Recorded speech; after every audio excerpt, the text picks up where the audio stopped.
Next topic है equation of continuity.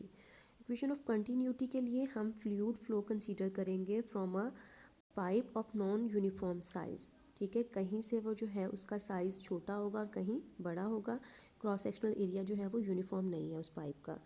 The particles in the fluid move along the stream lines in the steady state flow. और जो flow है वो steady flow है। देखें ये पाइप है जिसका क्रॉस सेक्शनल एरिया जो है वो यूनिफॉर्म नहीं है, नीचे से ये नैरो है, ऊपर जाके ये ब्रॉड हो रहा है।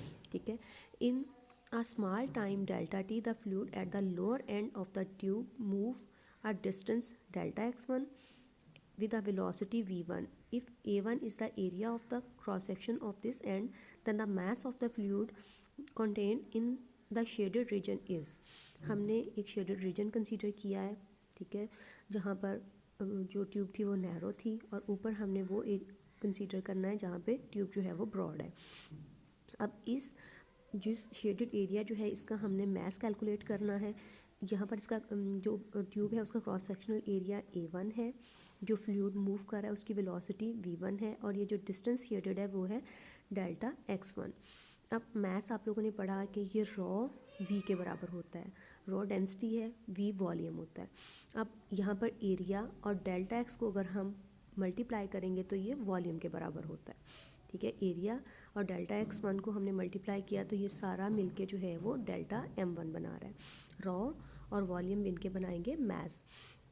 अब यहाँ पर नेक्स्ट हमने ये किया कि डेल्टा x डिस्टेंस जो है वो वेलोसिटी और टाइम के प्रोडक्ट के बराबर होता है। यही चीज़ आगे नेक्स्ट जो है वो पुट की हुई है। और रॉ वन जो है ये डेंसिटी है फ्लूइड की जब वो जो है वो ट्यूब के नैरो एंड पे था।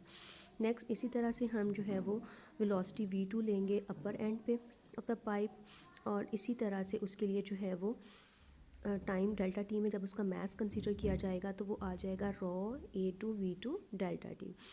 अब मैस फ्लूइड जो है वो इनकम्प्रेसिबल है, मींस कि उसकी डेंसिटी जो है वो यूनिफॉर्म है, तो रॉ वन और रॉ टू जो है वो एक दूसरे के बराबर होंगे।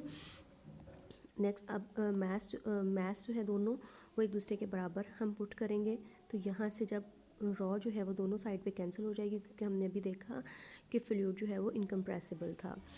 ठीक है, आप देखें flow is steady, the mass of the fluid is conserved and the mass that flow into the bottom of the pipe through A1 in time delta t must be equal to the mass of the liquid that flow out through A2 in that same time।